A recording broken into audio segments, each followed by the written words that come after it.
Indonesia tak kekurangan orang pintar, namun kekurangan orang jujur. Kutipan ini seolah menjadi gambaran sempurna bagi sebuah skandal besar yang menggemparkan dunia akademik Indonesia pada tahun 2017, ketika seorang ilmuwan muda membohongi seluruh bangsa dengan sederet prestasi palsu yang ia klaim sebagai miliknya.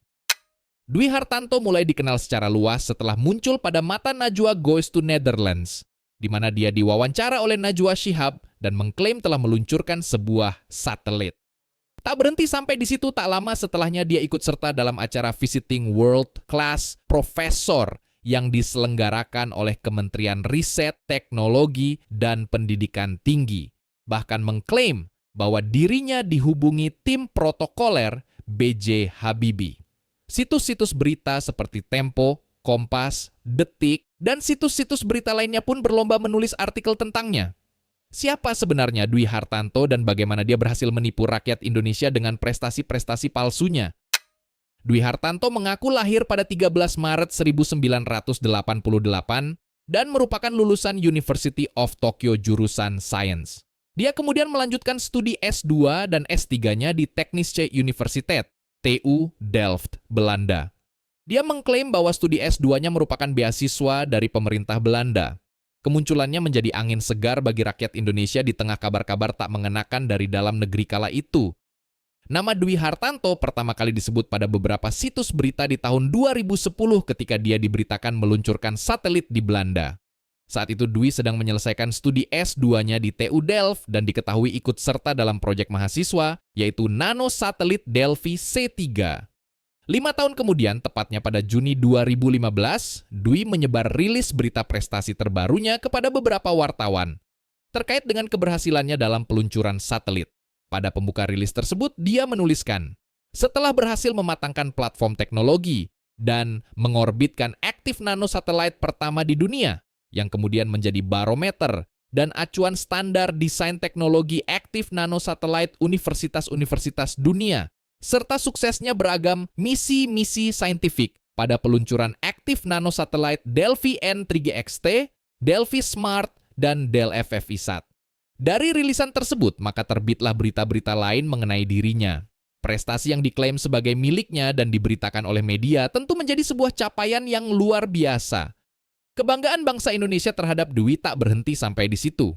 Namanya semakin meroket setelah mengklaim berhasil meluncurkan Satellite Launch Vehicle, SLV, dengan nama sandi The Apogee Ranger V7S, Taraf 7S.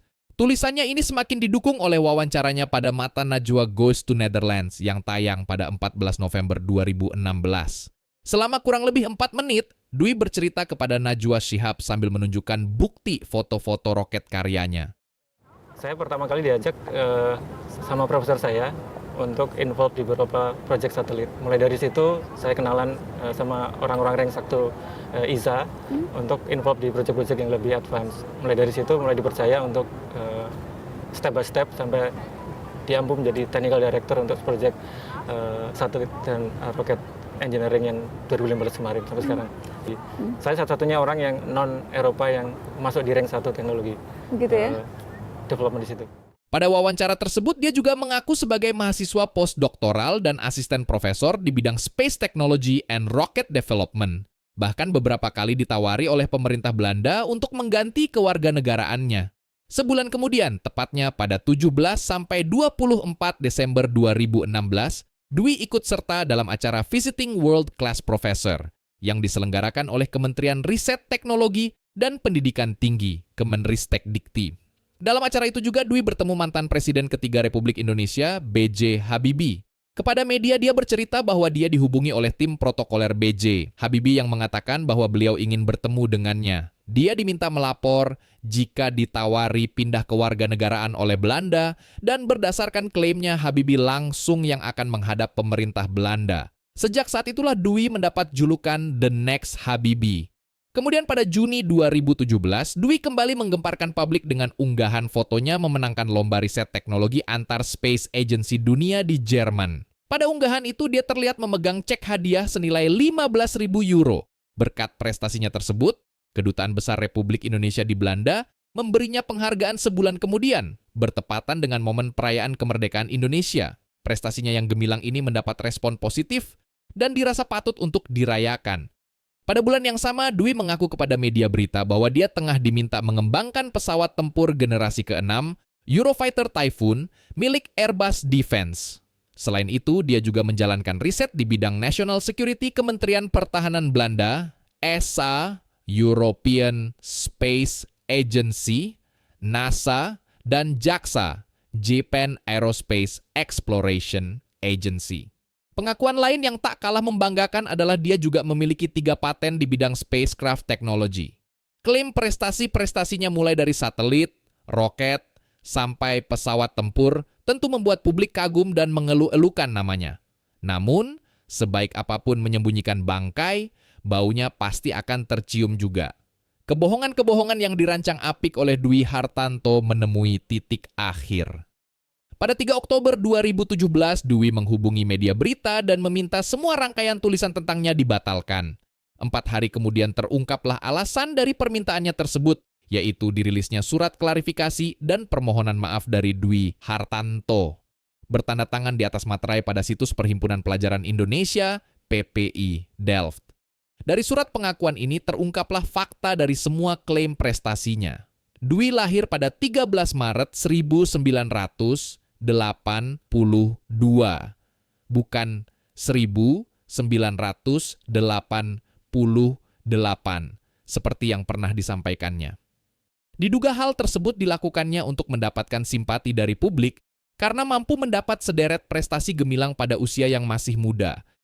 Dia juga bukan lulusan dari Universitas Tokyo, melainkan lulusan Teknik Industri di Institut Sains dan Teknologi Akademi Perindustrian, AKPRIN, Yogyakarta.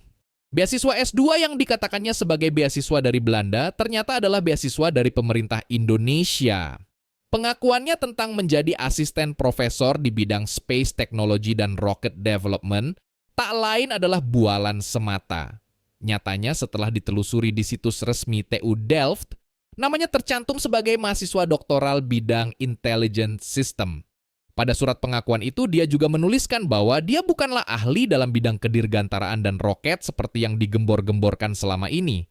Roket yang diakuinya sebagai bagian dari proyek lembaga antariksa Belanda, nyatanya adalah proyek roket amatir mahasiswa sebagai bagian ekstrakurikuler di kampusnya. Terkait wahana antariksa yang diklaim Dwi berhasil ia luncurkan, faktanya tidak ditemukan proyek Apogee Ranger V7S di situs Delft Aerospace Rocket Engineering. Dwi mengakui bahwa informasi tersebut memaparkan rangkaian persiapan peluncuran roket DAR CANSAT V7S. DAR CANSAT sendiri merupakan program perlombaan pembuatan contoh satelit kecil dari kaleng soda untuk usia 15 sampai 16 tahun. Lalu, terkait kemenangannya pada lomba antar space agency dunia di Jerman, tentu adalah kebohongan juga, dan foto yang diunggahnya merupakan hasil editan. Lantas bagaimana sederet fakta mencengangkan ini sampai kepada publik? Berawal dari rekan-rekan Dwi di TU Delft yang mencoba untuk menegurnya karena mereka mengenal Dwi secara pribadi dan mengetahui kebenaran dari semua klaimnya. Namun teguran itu tidak ditanggapi dengan serius oleh Dwi, sehingga rekan-rekannya mengambil jalan lain, yaitu dengan mengumpulkan bukti-bukti tentang semua kebohongannya. Bukti-bukti tersebut terangkum dalam 2 dokumen investigasi. Dokumen pertama berisi 33 halaman foto-foto aktivitas Dwi, tautan dari Facebook dan berbagai website, transkrip wawancaranya di Mata Najwa, serta korespondensi email untuk klarifikasi klaim-klaimnya. Dokumen kedua berisi 8 halaman latar belakang dan ringkasan studinya. Dokumen investigasi itu kemudian dikirim ke grup pengurus Ikatan Ilmuwan Indonesia Internasional I4 pada 10 September 2017. Tidak lama setelahnya, yaitu pada 15 September 2017, KBRI mencabut penghargaan yang pernah diberikan kepada Dwi. Berlanjut pada 2 Oktober 2017, Profesor dan pengurus 14, Deden Rukmana mengunggah tulisan tentang kebohongan Dwi Hartanto dalam postingan di akun Facebook pribadinya.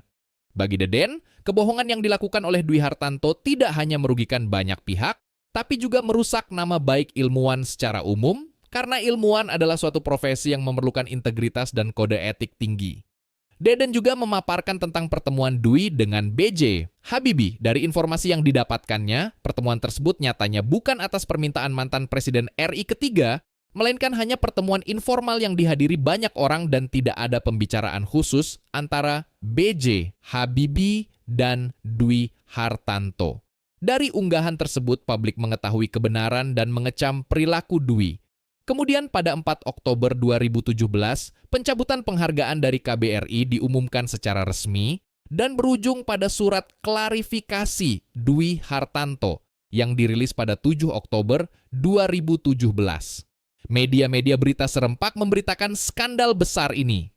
Dwi Hartanto mendapat sanksi sosial dan kecaman keras dari rakyat Indonesia, terlebih mengingat dia pernah ikut serta dalam acara Visiting World Class Professor, di mana perjalanannya ke Indonesia dibiayai oleh panitia dan diberikan honor atas kegiatannya tersebut. Akibat kebohongannya ini, Dwi juga menerima konsekuensi berupa serangkaian sidang etik yang diselenggarakan di TU Delft, Belanda. Di balik segala huru-hara skandal ini, mencuat hal lain yang menjadi isu. Publik mempertanyakan integritas situs berita yang memberitakan klaim prestasi Dwi Hartanto tanpa melakukan cross-check. Ini menjadi tamparan keras bagi media dan rakyat Indonesia pada umumnya untuk lebih kritis, menanggapi informasi apapun dan tidak menerimanya secara mentah-mentah. Tak lama setelah pemberitaan kebohongan Dwi ramai di publik, ibunya, Sulastri, diwawancara oleh media. Dalam wawancara tersebut, Sulastri meminta agar semua pihak mau memaafkan anaknya. Namun nasi telah menjadi bubur.